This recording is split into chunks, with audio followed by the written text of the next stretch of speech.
তোমাদের রিকোয়েস্টে আবার আমি পোড়ানোর ভিডিও নিয়ে আসছি। এই জুয়েলারিগুলো যেগুলো মাটি তৈরি করেছি সেগুলো এখনও কাঁচা আছে বলে তাই এগুলো রোদে দেবো, হালকা রোদে দেওয়ার জন্য। তাই এগুলোকে থালার মধ্যে সাজিয়ে নিচ্ছি। এগুলো কিছু কিছু জুয়েলারি বানাতে তোমরা দেখেছো, আর কিছু কিছু জুয়েলারি বানানোর ভিডিও করা হয়নি, তাই জন্যই এগুলোর ভিডিও তোমরা ভিডিওতে পাবে না। এগুলো সব সমেত এগুলো অর্ডারের জিনিস। কিছু এইগুলো রুদ্রাক্ষের বিটস তৈরি করেছিলাম, আর এগুলো কিছু পোড়ানো ছিল, তাও সেগুলোও আবার দিয়ে দিচ্ছি রোদে। আর এটা অর্ডারের আছে, তাই জন্য এটাকে আবার পুড়িয়ে রং করব, সেটাই তোমাদের সাথে শেয়ার করবো। আর এখানে পুরো একেবারে পোড়ানো নিয়েই চলে এলাম। আগুনে যখন দিচ্ছিলাম তখন এই ভিডিওটা নিতে পারিনি। আর এগুলো এই পোড়ানো হয়ে যাওয়ার পরে তারপর এগুলো আস্তে আস্তে আমি হাতায় করে তুলে নিই। আমি আগেও বলেছি আমি খুব আড়ম্বর করে পোড়াই না।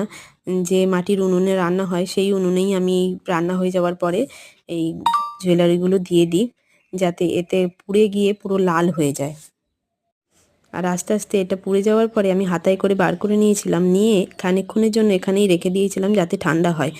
গরম থাকার সাথে সাথে যদি হাত দিয়ে এটা পুড়ে যাবে হাতটা, তাই জন্য এটা ঠান্ডা হালকা হয়ে যাওয়ার পরে তারপর আমি এগুলোকে থালায় করে তুলে নিয়ে চলে যাচ্ছি।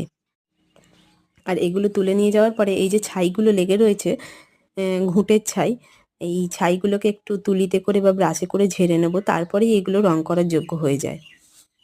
তোমরা অনেকেই বলেছো রং করার ভিডিও দিতে, খুব তাড়াতাড়ি আমি রং করার ভিডিও নিয়েও আসবো। আজকের ভিডিও কেমন লাগলো অবশ্যই জানিও।